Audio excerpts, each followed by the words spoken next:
नमस्कार मित्रों, अरावली संवाद के इस मंच से मैं पूनम सिंह अपने सभी अजीज श्रोताओं, आमंत्रित कवियों, मित्रों का हार्दिक स्वागत और अभिनंदन करती हूँ।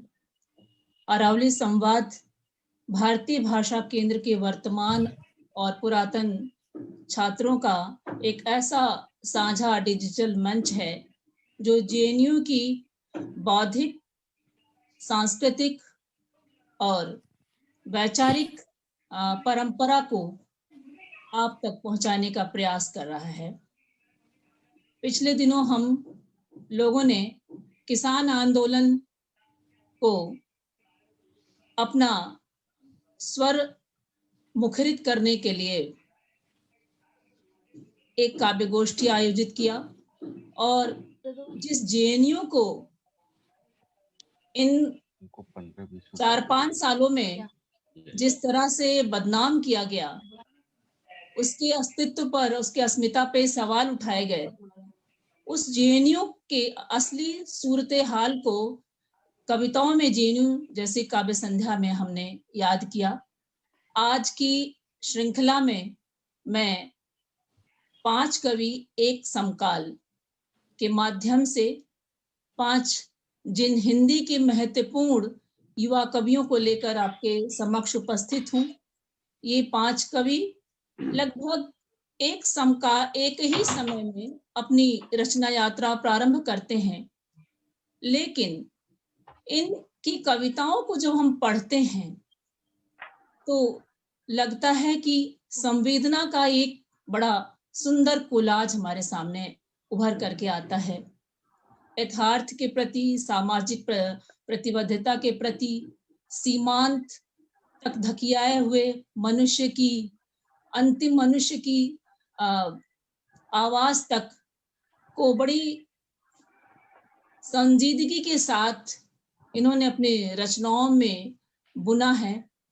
इन 5 कवियों की एक ही समानता है कि ये लगभग एक समय काल में आते हैं, लेकिन हिंदी समकालीन कविता के विमर्शों के ये इतने आयाम खोलते हैं कि जिन पर हम अगर बहस करें तो एक बहुत बड़ी बात, एक बहुत बड़े विमर्श के मंच की हमें आवश्यकता होगी और कभी हमें समय मिलेगा तो हम एक कवियों पर भी बातचीत करेंगे।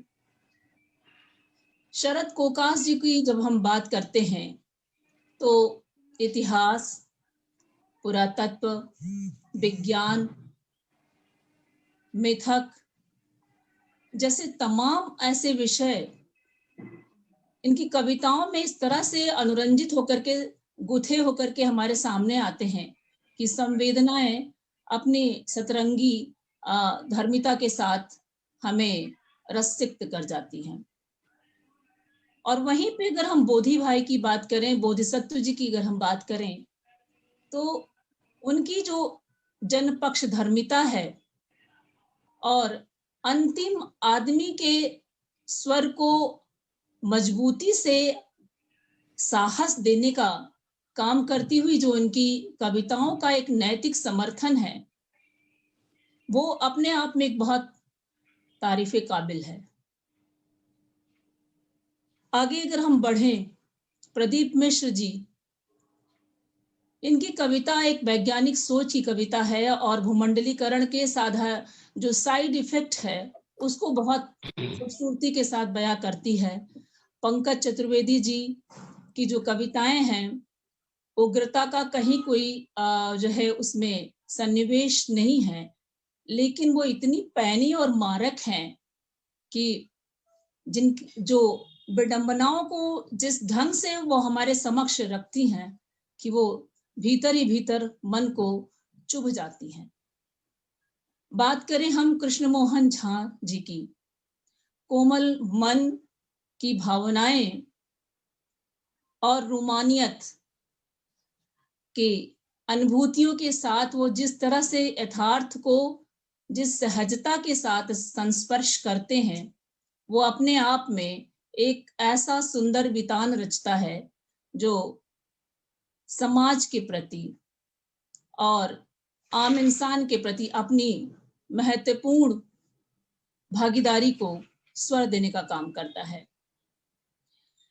मैंने थोड़ी बहुत कविताएं जो कविता कोश में जो है हमने देखा, और उनको देखते हुए जो हमने थोड़ा बहुत जो मेरे मन में विचार आया, उसके आधार पे मैं कह रही हूँ। मैं कोई बहुत ज्यादा गहन अध्ययन मैंने नहीं किया आपकी कविताओं का, और जो है कुछ कवियों को मैंने बहुत शिद्दत से पढ़ा। शुरुआती दौर में साक्षात्कार, पहल और हंस की जो है पत्रिकाओं में जब इनकी कविताएं मुझे दिखती थी, चाहे वो कृष्ण मोहन झा जी की हों, चाहे बोधी जी की हों, चाहे पंकज चतुर्वेदी जी की हों, तो मैं जरूर उन पत्रिकाओं को खरीदती थी। तो वो कविताएं कहीं मन को इतना बांधती थी और ऐसा दिशा बोध देने का काम करती थी कि आज इसीलिए मन किया कि मैं इन पांचों को एक साथ आपके समक्ष रखूं।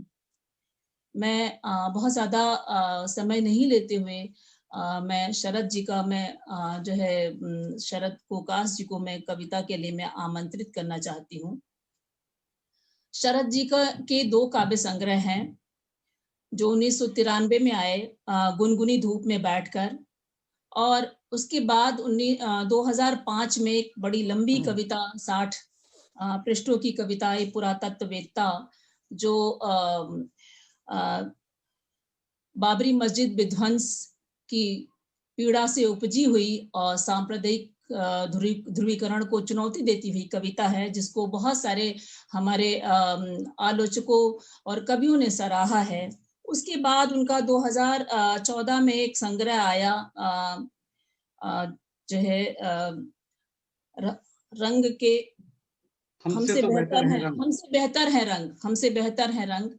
और 2000 अभी एक जो है एक इनकी कविता है देह कविता, जिसको मैंने ऑनलाइन ही सुना। मैंने उसका नाट्य स्वर मंचन किया गया, इलाहाबाद की बैक स्टेज नाट्य संस्था ने किया, और बहुत सुंदर मंचन है और बहुत सुंदर कविता है। और उसमें हर कविता के उस कविता के अंतर्गत इतनी सारी कविताएं गुथी हुई हैं, और उसको देखते हुए लगा कि अगर लंबी कविता इस तरह से हो तो उसका किस तरह से स्वरूप और किस तरह से उसका यथार्थ बोध नए तरीके से बन सकता है। उस पूरे नई कविता के आलोक में, उस लंबी कविता के आलोक में हम जो है आपसे निवेदन करना चाहते हैं कि अगर हो सके तो उस देह कविता का मंचन आप जो सस्वर मंचन किया गया उसका जो है पाठ आप करने का प्रयास करें। इसके अलावा आपकी 2-3 किताबें और भी हैं। बहुत लंबा परिचय है, लेकिन मैं बहुत संक्षिप्त में कह सकती हूँ कि समकालीन हिंदी कविता का एक नया मिजाज पैदा करने वाले शरद कोकाश जी अपनी कविताओं के साथ हमारे बीच उपस्थित हैं। मैं बहुत अदब के साथ आपको आमंत्रित करती हूँ कविता पाठ। शरद कोकाश जी। अरावली संवाद के इस ऑनलाइन कवि सम्मेलन के अध्यक्ष महेश आलोक जी, हम इस वक्त मैं अपने सभी साथियों भाई बोधिसत्व, प्रदीप मिश्र, कृष्ण मोहन झा के साथ यहाँ पर उपस्थित हूँ। पंकज चतुर्वेदी भी कुछ देर में पधारेंगे। मैं अपने सभी साथियों को सलाम करते हुए राजेश पासवान भाई के स्वागत और पूनम जी के स्नेह भरे शब्दों के लिए मैं उनका आभार व्यक्त करते हुए कविता पाठ प्रारंभ करता हूँ। बिल्कुल। पूनम जी ने और सोशल मीडिया पर अनेक मित्रों ने आग्रह किया है कि मैं आज अपनी लंबी कविता देह के कुछ अंशों का पाठ करूं, लेकिन उससे पहले मैं अपनी एक छोटी कविता का पाठ करना चाहता हूं जिसका शीर्षक है डायन। यह कविता आदरणीय मंगलेश डबराल जी, वीरेन डंगवाल जी और विष्णु खरे जी को बहुत पसंद थी। खरे जी ने इसका अंग्रेजी अनुवाद भी किया था। मंगलेश जी अभी पिछले दिनों हमसे विदा लेकर चले गए। उन्हें याद करते हुए यह कविता डायन। डायन शब्द से आपका परिचय होगा। आज भी गांव में ही नहीं, शहर के मध्य वर्गीय क्षेत्र में या निम्न वर्गीय क्षेत्र में जब कोई बीमारी फैलती है अथवा आपदा आती है तो उसके लिए किसी स्त्री पर जादू टोने का आरोप लगाकर उसे डायन या चुड़ैल घोषित कर दिया जाता है और बहुत बुरा सलूक किया जाता है। हमारे यहाँ छत्तीसगढ़ में उसे टोन ही कहते हैं। उसी की व्यथा कथा पर है यह कविता डायन। वे उसे डायन कहते थे। गांव में आन पड़ी तमाम विपदाओं के लिए मानो वही जिम्मेदार थी। उनका आरोप था उसकी निगाहें बुरी हैं, उसके देखने से बच्चे बीमार हो जाते हैं, स्त्रियों वो पशुओं के गर्भ गिर जाते हैं, बाढ़ के अंदेशे हैं उसकी नजरों में, उसके सोचने से अकाल आते हैं। बहुत अच्छा। उसकी कहानी थी, बाढ़ के अंदेशे हैं उसकी नजरों में, उसके सोचने से अकाल आते हैं। उसकी कहानी थी, उसके सोचने से। बढ़िया। उसकी एक कहानी थी। एक रात तीसरे पहर नदी का जल लेने गई थी वह। ऐसी खबर थी कि उस वक्त उसके तन पर एक भी कपड़ा न था। सरसर फैली यह खबर कानाफूसियों में बढ़ती गई। एक दिन डायरिया से हुई किसी बच्चे की मौत पर वह डायन घोषित कर दी गई। किसी ने कोशिश नहीं की जानने की उस रात नदी पर क्यों गई थी वह। दरअसल अपने नपुंसक पति पर नदी का जल छिड़ककर खुद पर लगा बांझ का कलंक मिटाने के लिए यह तरीका उसने अपनाया था। रास्ता किसी चालाक मांत्रिक ने सुझाया था। एक पुरुष के पुरुषत्व के लिए दूसरे पुरुष द्वारा बताया गया यह रास्ता था जो एक स्त्री की देह से होकर गुजरता। बढ़िया शरद भाई, बढ़िया भाई। दूसरे पुरुष। बढ़िया। उस पर काले जादू का आरोप लगाया गया। उसे निर्वस्त्र कर दिन दहाड़े गलियों बाजारों में घुमाया गया। बच्चों ने जुलूस का समा बांधा, पुरुषों ने वर्जित दृश्य का मजा लिया, औरतों ने शर्म से सर झुका लिए। बच्चों ने जुलूस का समा बांधा, पुरुषों ने वर्जित दृश्य का मजा लिया, औरतों ने शर्म से सर झुका लिए। कहीं कोई धरती नहीं फटी, न आकाश से वस्त्रों की बारिश हुई। एक टिटहरी ने पंख फैलाए, चीखती हुई आकाश में उड़ गई, चीखती हुई आकाश में उड़ गई। बहुत बढ़िया, बहुत बढ़िया, बढ़िया। जबरदस्त, जबरदस्त शरद जी। अच्छी बात है भाई, बहुत अच्छी बात है। टिटहरी का एक बिंब है। मैं बहुत संक्षेप में बताना चाहता हूँ कि एक लोक कथा है आदिवासी, जिसमें कहा गया था कि आसमान से कुछ देवता, कुछ किन्नर वगैरह कुछ आए थे और वो उन लोगों ने एक स्त्री का अपहरण कर उसे वहां ले गए और उसका शोषण कर उसकी योनि का हरण कर लिया। और उसके बाद फिर वो अगले जन्म में उसने टिटहरी का जन्म लिया। और टिटहरी का जन्म लेने के बाद जब उसने देखा, उसको अपने उस जन्म की याद आई, तो वो बहुत दुखी हुई और वो जो चीखती हुई आकाश में उड़ गई। टिटहरी की आवाज आती है, टिटी देवो, टिटी देवो। उस भाषा में योनि के लिए टिटी शब्द है। बहुत मार्मिक कविता। बहरहाल मित्रों, दूसरी कविता प्रस्तुत कर रहा हूं। ये भी बड़ी छोटी कविता है। बुरे वक्त में जन्मी बेटियां। दंगों में बेटियों की क्या स्थिति होती है उस पर यह कविता है। स्वागत है सर। बेटियां जो कभी जन्मी ही नहीं, वे मृत्यु के दुख से मुक्त रही। जन्म लिया जिन्होंने इस नश्वर संसार में, उन्हें गुजरना पड़ा इस मरणांतक प्रक्रिया से। अस्तित्व में आने से लेकर अस्तित्वहीन हो जाने की इस लघु अवधि में एक पूरी सदी उनकी देह से गुजर गई। किसी को पता ही नहीं चला और वे दाखिल हो गईं समय के इस अमूर्त चित्र में। बहुत सुंदर, बहुत सुंदर। शायद ही वे आ पाती कभी समकालीन कविता में, शायद ही वे आ पाती कभी समकालीन कविता में, यदि उनके जिस्म से एक एक कपड़ा नोच कर जलते टायरों की माला उन्हें न पहनाई गई होती। शायद ही वे आ पाती कभी राष्ट्रीय समाचारों में, अगर उनकी मृतदेहों से स्तन अलग करने और उन पर जुगुत्सा भरा वीर्यपात करने की बदतमीजियां नहीं की जाती। क्या बात, बहुत बढ़िया, बहुत बढ़िया। अफसोस, अच्छा है, मार्मिक है, बहुत मार्मिक।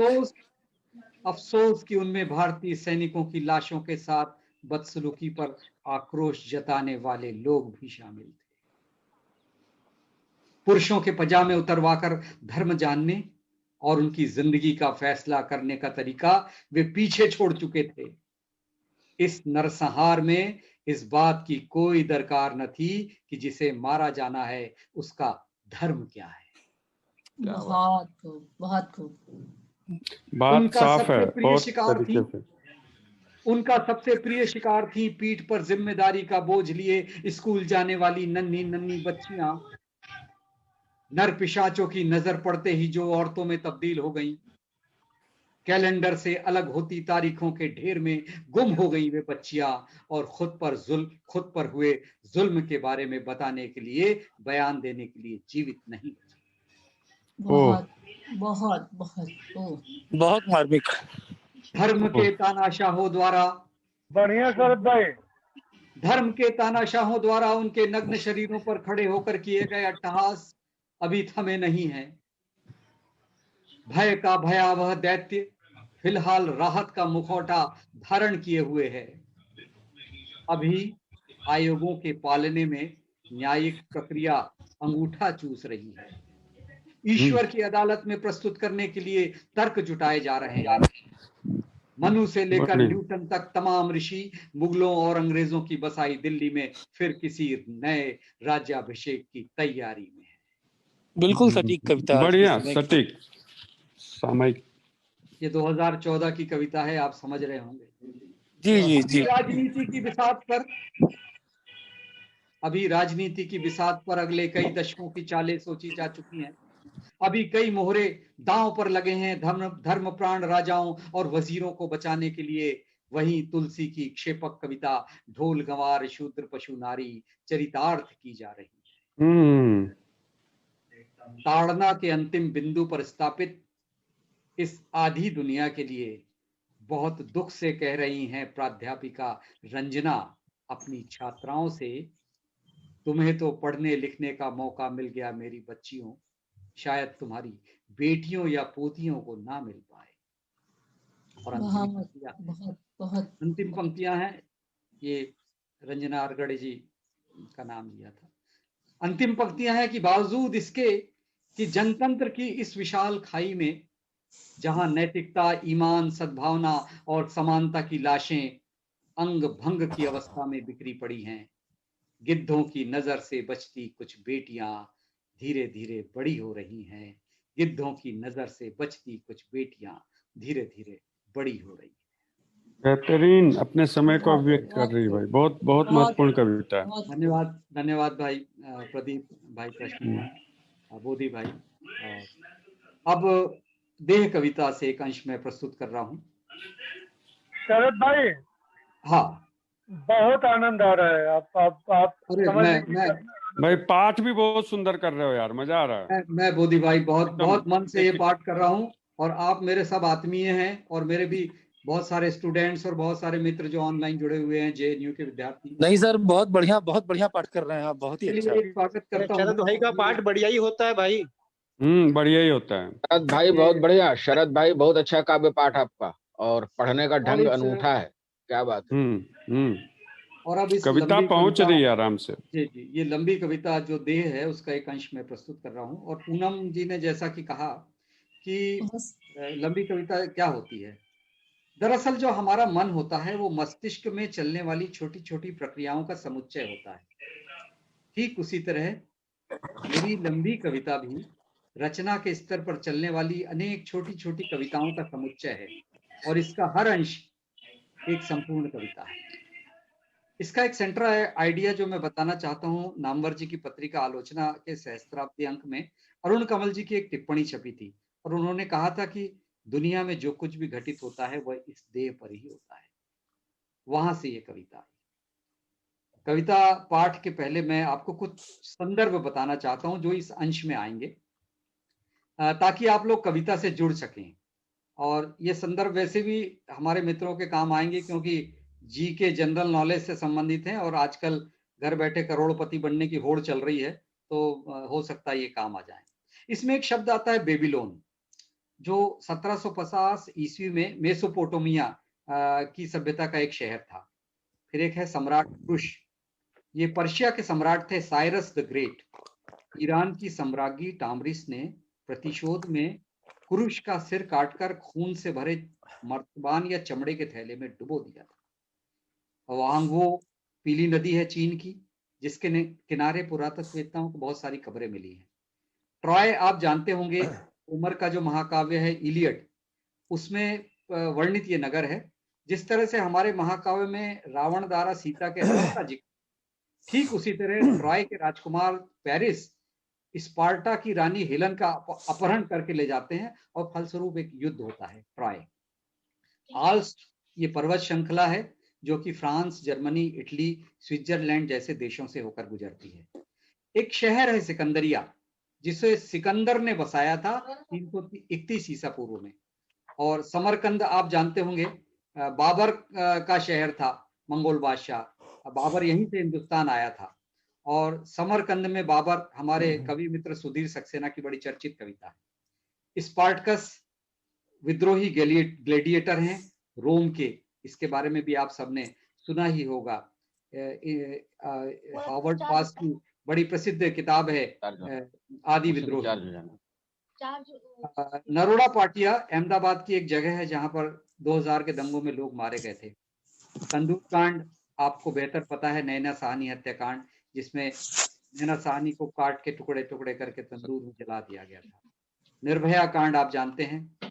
खूनी दरवाजा के बारे में बताना चाहता हूँ। ये दिल्ली का वो ऐतिहासिक स्थल है जहां पर शाह जफर के बेटों को मारा गया था और विभाजन के बाद शरणार्थियों को भी मारा गया।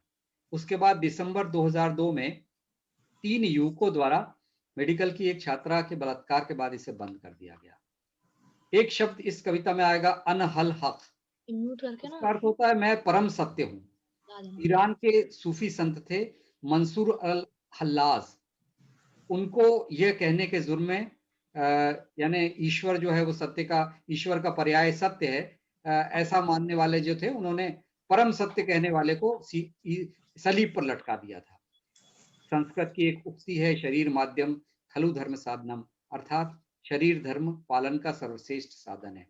फिर कुछ वैज्ञानिकों के नाम आते हैं, जेबीएस हॉल्डेन, ओपेरिन, डार्विन, और इन सबको आप जानते हैं। इन्होंने जीवन में जो क्रमिक परिवर्तन हुआ था उस पर अपनी इनकी थ्योरी थी। और सर हरगोविंद खुराना, जिनको सिंथेसिस ऑफ डीएनए के लिए 1968 में नोबेल पुरस्कार प्राप्त हुआ था।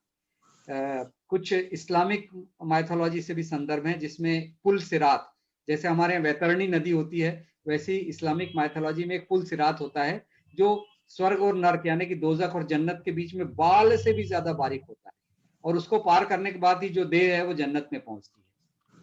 और एक आयत है, मन रब का माँ दीनों का माँ कुंतो फी हाजल रसूल।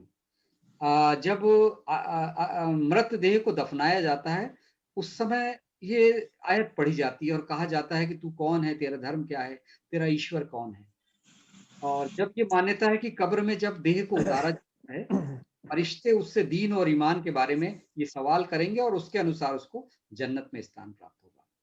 तो मित्रों, अब ये कविता शुरू करते हैं। देह।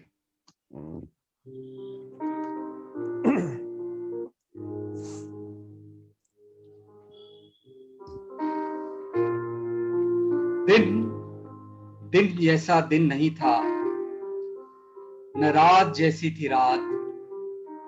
धरती की तरह धरती नहीं थी वह, न आसमान की तरह दिखाई देता था आसमान। ब्रह्मांड में गूंज रही थी कुछ बच्चों के रोने की आवाज। सूर्य की देह से गलकर गिर रही थी आग, और नए ग्रहों की देह जन्म ले रही थी। अपने भाइयों के बीच अकेली बहन थी पृथ्वी, जिसकी उर्वरा कोख में भविष्य के बीज थे। और चांद उसका इकलौता बेटा, जन्म से ही अपना घर अलग बसाने की तैयारी में था। इधर आसमान की आंखों में अपार विस्मय कि सद्य प्रसूता पृथ्वी की देह अपने मूल आकार में वापस आने के प्रयत्न में निरंतर नदी, पहाड़, समंदर और चट्टानों में तब्दील हो रही है। रसायनों से लबालब भर चुकी है उसकी छाती, और मीथेन, नाइट्रोजन, ओक्सीजन युक्त हवाओं में सांस ले रही है। शिशिर की सर्द रात में हमारी देह में सेहरन पैदा करती शीतल हवाएं कल कहां थी। कल यही मिट्टी नहीं थी, नहीं था यही आकाश। आज नदी में बहता हुआ जल कल नहीं था, उस तरह देह में भी नहीं था वह अपने वर्तमान में।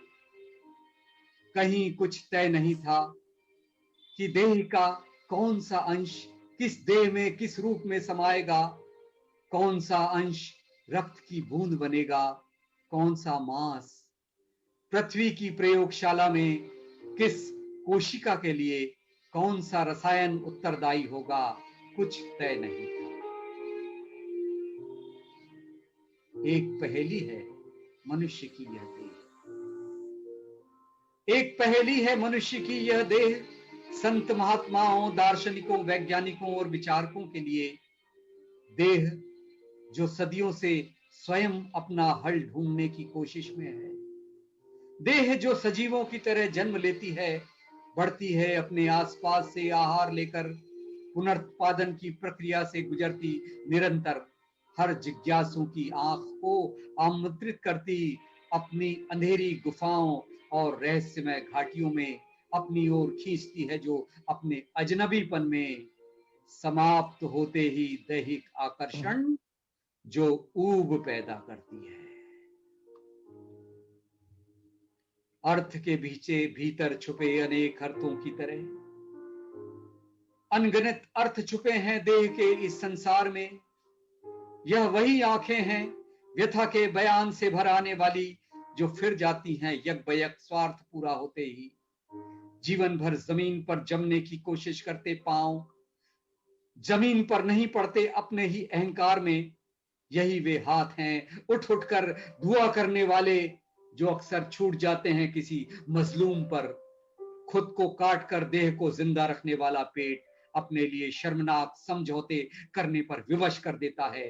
जरा सी आहट के लिए खुले रहने वाले कान उत्पीड़ितों की चीखों के लिए बंद हो जाते हैं। दुनिया की बेहतरी की चिंता करने वाला दिमाग ऊंचे आसमान पर पहुंच जाता है अपने गुरूर में, और अपनी पीठ में हरदम तनी रहने वाली रीढ़ झुक जाती है आतताइयों की तहरी पर। यह मनुष्य की देह है। इस देह की ही गाथा दर्ज है नाना रूपों में, घटनाओं में, इतिहास के पन्नों पर, इसलिए कि जो कुछ भी घट चुका है दुनिया में वह इस देह पर ही घटा है। सृजन से विनाश तक अनंत कथाएं उत्कीर्ण हैं इसकी त्वचा पर। पत्थर की किसी आदिम कब्र के नीचे दबी है यह, उसकी पसलियों में भाले के निशान हैं। करोड़ों चीखें अटकी हैं इसके कंठ में। अपने असमय विनाश के विरोध में बाहर आने को व्यग्र बेबीलोन के किले से कुरुश का सर पुकारता है, मुक्त करो मुझे रक्त से भरे चमड़े के इस थैले से। वांग भो के तट पर खुदी कब्र से एक दास की आवाज आती है। ट्रॉय के जले खंडहरों से बाहर आती है इसकी दुर्गंध। आल्प्स पर्वत की ढलानों से लुढ़कती है इसकी कराह। पानीपत हो या करबला हो, सिकंदरिया हो या समरकंद, दुनिया के तमाम युद्ध क्षेत्रों में जब रात होती है, अंधकार की पृष्ठभूमि में दिखाई देता है इसी देह का अक्स, जिसके हाथ, पांव और सर कटे हुए होते हैं। जिस रास्ते से गुजरती है अंतहीन साम्राज्य की भूख, उस रास्ते के पेड़ों पर लटकी हुई है यह देह। अपनी शहादत में राहगीरों की संवेदना समेटती हुई, स्पार्टकस से लेकर भगत सिंह तक विद्रोह की आवाज में झूल रही है यह देह। फांसी के फंदे पर हिरोशिमा और नागासाकी के पूजनीय स्मारकों में पीढ़ियों में विकिरण के अंदेशे से ग्रस्त इसकी ही अकत पीड़ा है। हिटलर के गैस चैम्बरों से निकलकर इसकी घुटन फैल रही है दुनिया में। दुनिया के तमाम उपनिवेश, बहुत ही बढ़िया। दुनिया के तमाम उपनिवेशवादी गिद्धों की निगाह से बसती हुई जलियांवाला बाग के सूखे कुएं में मौजूद है यह। जाने कितनी तोपों के मुंह पर बंधी रस्सियों में अभी चिपके हैं मांस के कुछ लोथड़े। कितने हाथियों के पांवों में इसका खून लगा है, जिसकी ताजी चमकती सतह पर अन्याय का अक्स दिखाई देता है। वहीं तुर्कमान गेट पर पिचके हुए बर्तनों के बीच धोखा, छल, फरेब और अधूरे वादों के जख्म लिए एक देह पड़ी है बुलडोजर से कुचली हुई। एक देह जहरीली हवाओं में सांस लेती, भागती, हाँफती, दम तोड़ चुकी है यूनियन कार्बाइड के दरवाजे। अपनी क्षत विक्षत आंखों में आश्चर्य लिए नरोड़ा पाटिया की नूरानी मस्जिद के सामने पड़ी है यह। इसकी बेबसी का सौंदर्य दिखाई देता है कश्मीर की वादियों में। मंदिर की घंटियों और अजानों में इसका ही आर्तनाद सुनाई देता है। धर्म ग्रंथों के फड़फड़ाते बढ़िया बढ़िया, बहुत बढ़िया। धर्म ग्रंथों के फड़फड़ाते पन्नों और उपदेशों में स्वर्ग के आधिपत्य में नर्क सांस ले रहा है। जहां जन्नत और दोजख के बीच सिरात पर कामयाबी से गुजरती देह का, वहां से निकल चुकी देह पर शासन है। जहां सुनिश्चित है कि इस लोक में और उस लोक में एक अपराध के लिए 2 बार दंडित किया जाना। शासक का स्वर्ग यहां भी है और वहां भी। शासित का सिर्फ नर्क यहां है, शासित का सिर्फ नर्क यहां है और वहां भी। क्या बात है, बहुत अच्छा, बहुत बढ़िया, बहुत अच्छा। जीते जी स्वर्ग की यात्रा करने वालों के लिए टिकटें उपलब्ध हैं इस नई सहस्त्राब्दी में। स्वर्ग जाने को इच्छुक देहें कृपा पूर्वक इस आधुनिक यान में बैठ जाएं। कैरेबियन और हवाई द्वीपों की ओर है इसकी उड़ानें। यह यान लास वेगास और बैंकॉक को जाता है और नर्क में जाने को विवश समस्त उपेक्षित, वंचित पापी देहें अपने जख्मी पांव घिसटते इस ओर निकल जाएं। यह नालियां धारावी के स्लम और जमुना पार बसी झोपड़पट्टी की ओर जाती है। यह नालियां धारावी की स्लम और जमुना पार बसी झोपड़पट्टी की ओर जाती है। बहुत अच्छा। अभी भी इस अग्निदग्धा देह की बू आती है हवस के तंदूर पर सिकी रोटियों में। जंगलों में और खेतों में पेड़ों पर लटक रही है यह कर्ज के पुराने दस्तावेजों की गंध के बीच। पड़ी है पटरियों के किनारे क्षत विक्षत, फेंक दी गई है किसी चलती बस से नीचे। संवेदना का सर्वस्व लुट जाने की व्यथा लिए किसी खूनी दरवाजे के पास पड़ी है अपनी जड़ता में।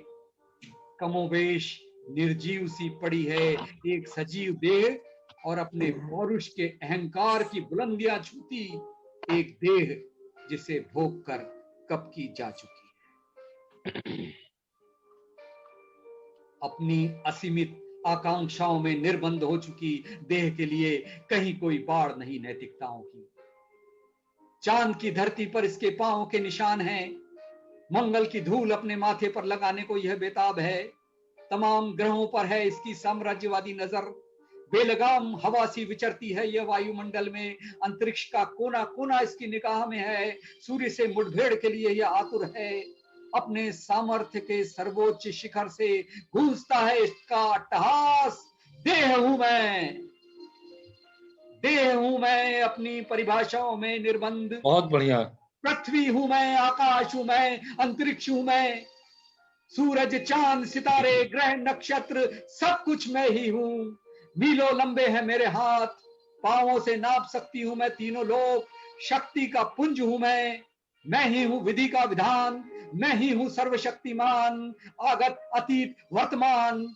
मेरे होने से है यह दुनिया, मेरे जन्म के साथ जन्मी है यह दुनिया। मेरे अस्तित्व में ही है इस दुनिया का अस्तित्व और इस दुनिया का अंत भी मेरे साथ होगा।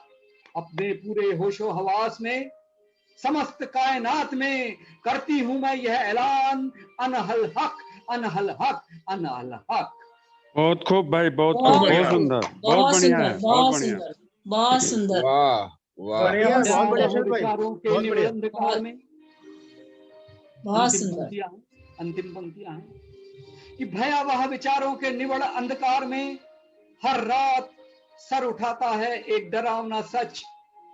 स्वप्न में दिखाई देती है यह देह चार कांधों पर जाती हुई, मोह के पथ पर दौड़ती हैं अमृतत्व की इच्छाएं, रोक नहीं पाती यह इच्छाएं अपनी ही लाश का महाप्रयाण।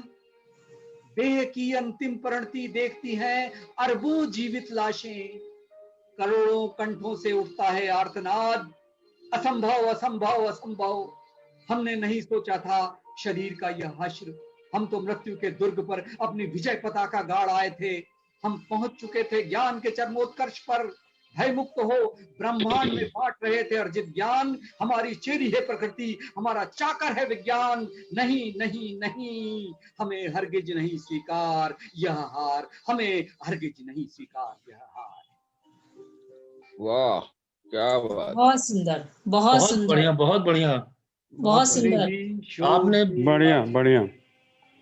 अपने ही शोर से उपजे सूनेपन में डूबती है आवाज, नींद में फूटती है रुलाई और श्लोकों में बदल जाती है शरीर माध्यम खलु धर्म साधनम, खलु धर्म साधनम शरीर माध्यम। कुमार संभव के रचयिता कालिदास, कहाँ हो तुम? कहाँ तुम्हारी देह संबंधों की व्याख्या? कहाँ हो काम सूत्र के रचयिता वात्सायन, देह के कोणों में जीवन का सार देखने वाले? कहाँ हो चारवाक, कष्ट सहती देह के लिए इसी जहान में समस्त सुखों की कामना करने वाले? अपने अनात्मवाद में देह को ही आदिम और अंतिम मानने वाले बुद्ध, कहाँ हो तुम? कहाँ हो डार्विन? कहाँ हो Fox, JBS, Haldane, Oparin, Stephen Hawkins, synthesis of DNA की थ्योरी करने वाले सर हरगोविंद खुराना, तुम कहाँ हो? बहुत सुंदर, बहुत सुंदर, बहुत बढ़िया। कोई उत्तर नहीं आता देहातीत हो चुकी वाणी से, कोई जवाब नहीं आता दर्शन की गुफाओं से, विज्ञान की अट्टालिकाओं से कोई आवाज नहीं आती। सुनाई देती है स्मशान की निस्तब्धता में जलती हुई लकड़ियों की तिड़ तिड़ करती आवाज।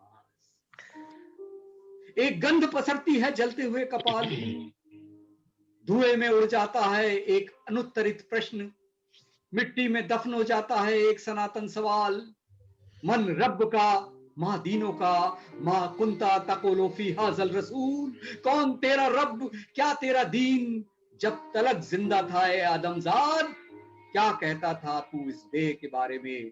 जब तलक जिंदा था ए आदमजाद, क्या कहता था तू इस देह के बारे में? क्या कहता? बढ़िया, बहुत बढ़िया भाई, बहुत बढ़िया, बहुत सुंदर, बहुत सुंदर, बहुत सुंदर पाठ है, बहुत बहुत सुंदर, महत्वपूर्ण कविता है। बहुत सुंदर, रोंगटे खड़े कर देने वाला पाठ है डॉक्टर साहब। हाँ, बहुत सुंदर। ये औपन्यासिक हिंदी कविता पाठ अभी हमने सुना, और जिस ओजपूर्ण ढंग से शरद जी ने इस कविता का वाचन किया, अपने आप में एक बहुत व्यक्ति के मन को उद्वेलित करने लायक था। और शरद जी अंधविश्वास और अंधश्रद्धा के उन्मूलन के साथ भी जुड़े हुए हैं। एक एक्टिविटीज के तौर पे डायन कविता, उसी कविता की श्रृंखला में हमारे सामने तमाम सामाजिक परिदृश्यों के साथ उपस्थित हुई।